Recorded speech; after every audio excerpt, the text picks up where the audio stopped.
Real American three style three. The man with me today, Pat Downey. Pat, new opponent. How we doing?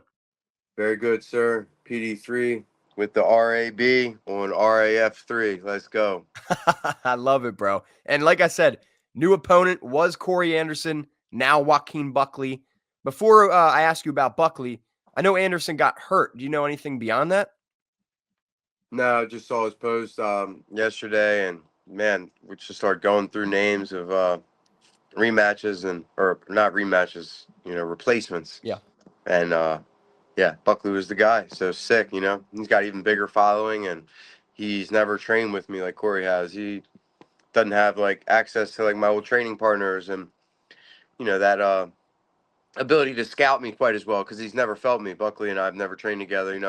I don't know him too well personally.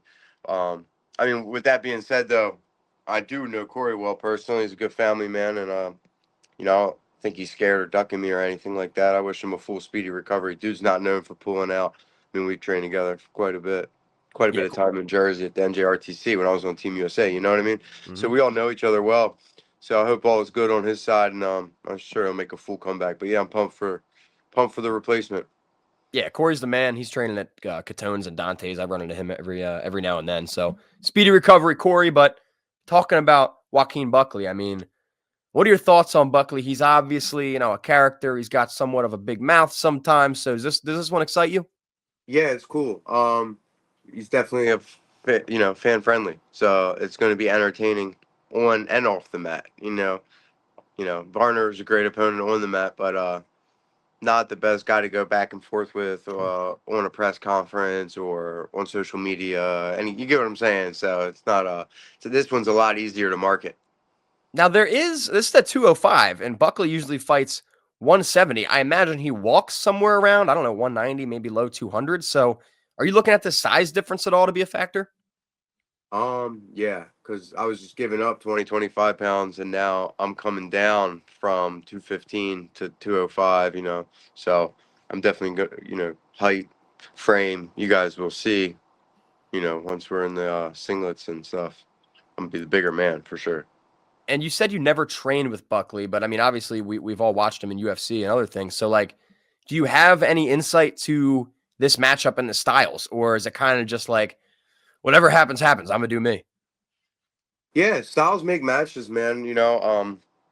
I gotta give credit where it's due because I've done what he's doing. This is me in my domain my whole life. So this is my best skill set, and I'm one of the best in the world. So I've done that, crossing over, whether it was in Bellator, fighting after never doing it, or going into jiu-jitsu after never doing it, just Mm-hmm. immediately, you know, kind of going into the highest level. So he's doing the same. I think if putting myself in his shoes, he's probably looking at his last loss, seeing the skill gap, was wrestling against Kamaru, and Mm-hmm. what better way for his brand to show his fans that, hey, I'm putting in the energy and effort to, cover my skill gap that just got, you know, more or less like he kind of got exposed.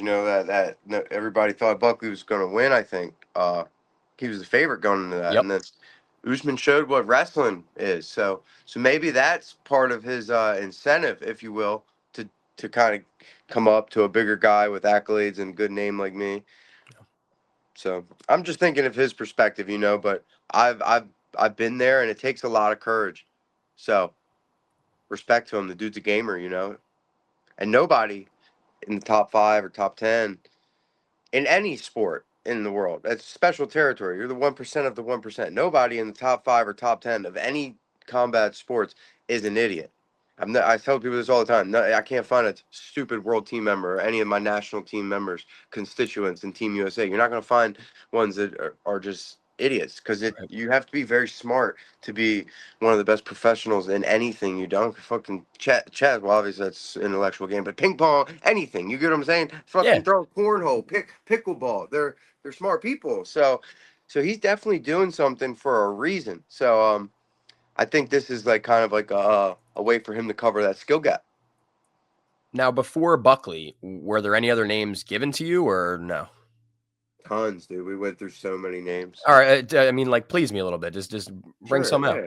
Well, Drickus was another one who he got covered. You know, he got exposed, and that'd be cool for him to show his fan. Weidman was another one. We had that kind of a good match at Fury, and Mhm. I'm in much better shape now, and I would like to run that one back, but he's coming off injury, and you know they were talking about Kelvin, but then we started talking about world team members too, like not just MMA guys. Like they wanted to keep that same matchup, like MMA guy. So that's how Buckley got it. And you know, Gaslam's my buddy, but he shout out to Kelvin. He was willing to do it. So I mean, there were a lot of guys that were wanting to jump in and get their feet wet from the MMA world. So that was kind of interesting to me too. I think the game is changing to where people Yeah. are actually seeing the value that wrestling brings and the crossover into the MMA. So now these guys are crossing back into wrestling to try to get, you know, back to my original point, that skill gap. Mhm. Everybody's doing this for a purpose. You know, yeah, everybody likes getting paid and putting on a show, but we're trying to acquire these skills out here to be the best versions of ourselves, you know? So I say yes to every name. And then there were a lot of other guys on the circuit, too, that got mentioned. Nate Jackson, they mentioned Starachi. He said he wasn't trying to come up to 205. Trent Hadley, current world champ at 205. Kyle Snyder's coming off of a scope. Um, Zahid Valencia is there, signed with RAF. There's a ton of tough talent just domestically in our country. I mean, we quite literally have the best three from 86 kilograms to 92 kilograms and 97 kilograms. We have three world champs right here in America. So I don't have to go hard looking for tough matches in this league. You know what I mean? It's great.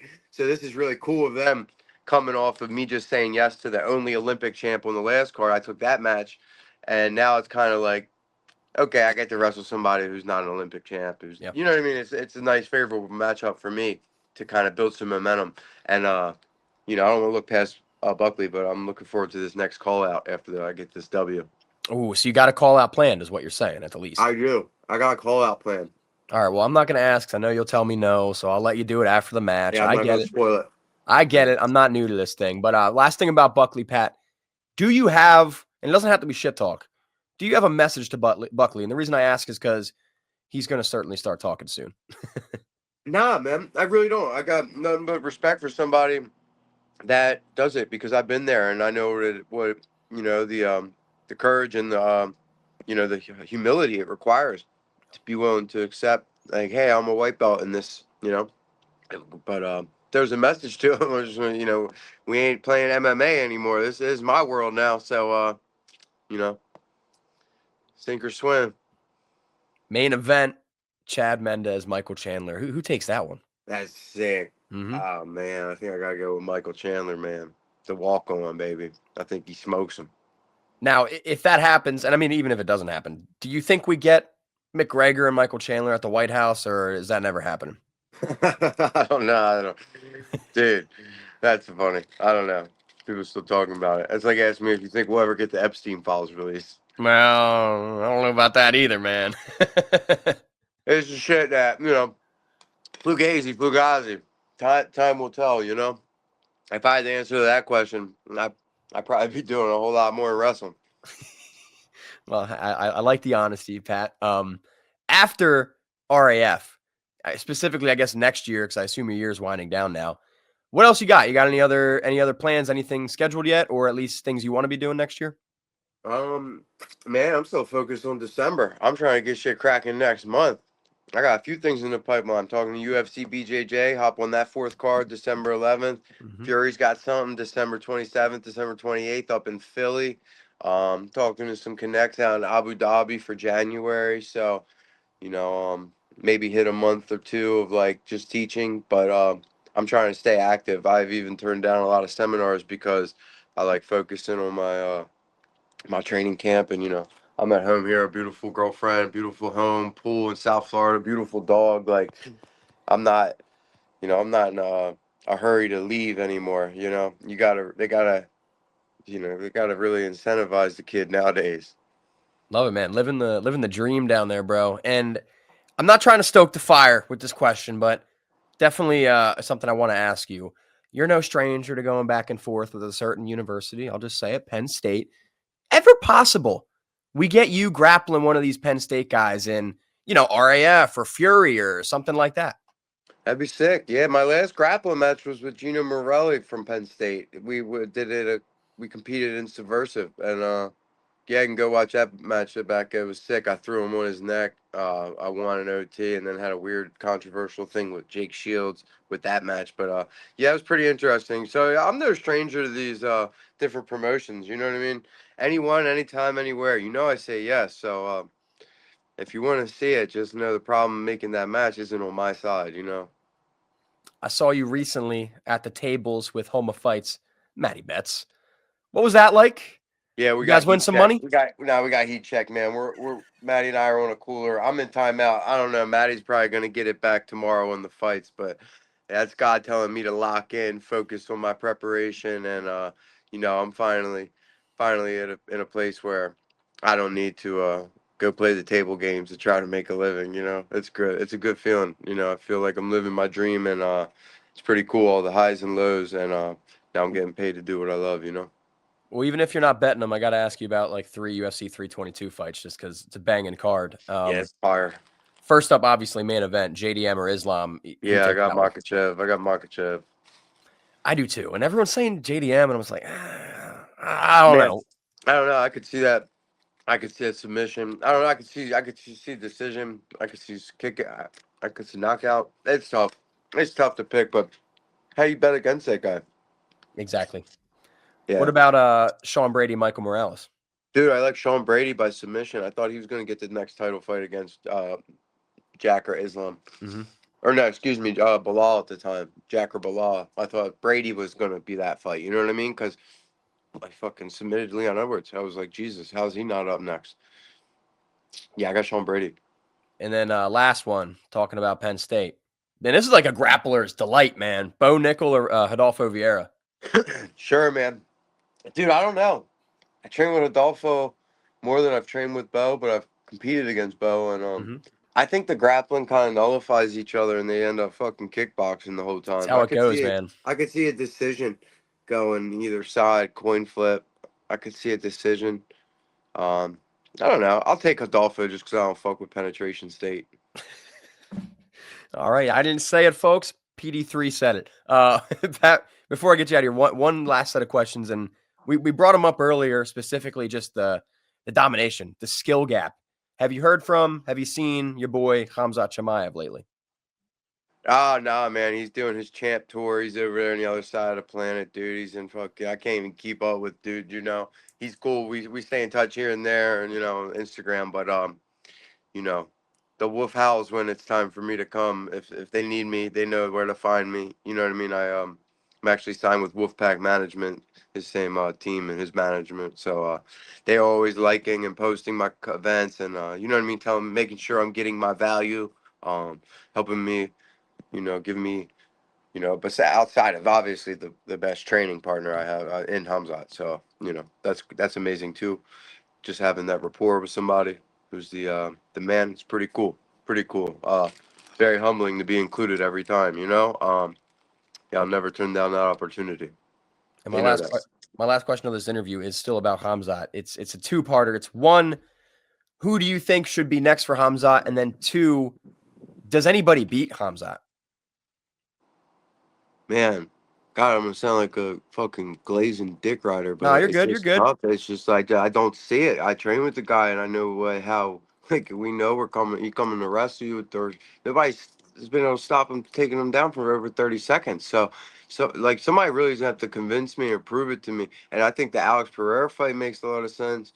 Uh, Brennan Allen looked awesome against Renier DeRitter. I could see Brennan Allen making sense for him, and the guy Imavov, I think, probably makes the most sense from like stylistic, but even that guy I've seen get taken down a bunch, and I just think the skill gap, man. I keep talking about it. This skill gap when you got a mug who's 6'3", moving like a cat, getting his hands locked around you, taking you down at will, and then keeping you down against your will.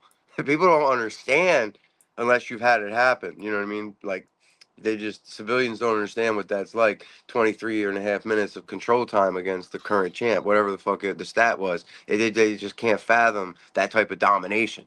So, I mean, I'm hip to it. I'm privy. I know what I'm looking at when I'm seeing this type of, the skill gap. I'm saying this guy, if you're in a race, like trying to explain it in layman's terms, like you just got lapped like I just broke the world record. I've just ran a 3-minute mile. Like shit that people aren't, doing. Like the 4-minute mile is the standard. You got a guy coming here, doesn't even look human. He looks like he's like playing with you. So it's pretty fascinating to see and sometimes get to feel, because that tank gets drained and this guy gets as the rounds get deeper. The cardio was always his concern. That's always the remark I always heard, the critique, if you will, and damn. Shut everybody the fuck up last fight with that too. 5 rounds, could have gone 5 more, done it the same thing. Literally, I'm with him that backstage and right afterwards. I'm like, bro, you could do this all night. The training with me, boxing, and Rafael is harder than the fight, which is the point. You want a training Right. camp as such. You want to have high level grappling, striking, MMA. You need all of these pieces, which he does so professionally. He does this so professionally. The best camp I'm involved in, and he checks every box, man. Thorough motherfucker, and it's an honor and privilege to work with the best, Dude, 22, 23 minutes of control, like 18 of that was in a freaking crucifix, man. Like, it's unreal. Yeah. It's unreal. I told him if you could do that to me in training, they wouldn't bring me in. But I mean, I'd retire. I'd have to go home. I wouldn't. I mean, if I knew, I couldn't sleep if I knew another man was doing that to me, taking me down, holding me down. Like he bad motherfucker. That's cool to see, man. It was cool to see. They say what iron sharpens iron, so you're a good addition to that camp. It sounds like. Sure, one man sharpens another. Yes, sir. Yeah. I like to see. I like to, not take any credit, but play a part in believing that his wrestling gets sharper and tighter with me involved, and they see my value too, so it's humbling. And Pat, I know you got to hit the road before I get you out of here. Anything you want to say to all your fans, man? Nah, man, I'm off to Orlando, going to train at UCF, preparing for Buckley, RAF3, tune in live on Fox Nation November 29th in Chi-Town. I'm going to go check out these ADCC grappling trials. I got my boy Boris Novachkov, old Cal Poly, Bulgarian Olympian 2-time. I'm going to corner him and get him right, say what's up, reconnect. A lot of mugs are in town all over the country for these trials. Love it, man. Well, hey, 2 weeks from tomorrow, RAF3. Yes, sir. Pat Downey, kick some ass, brother. Thank you very much. Peace, homie.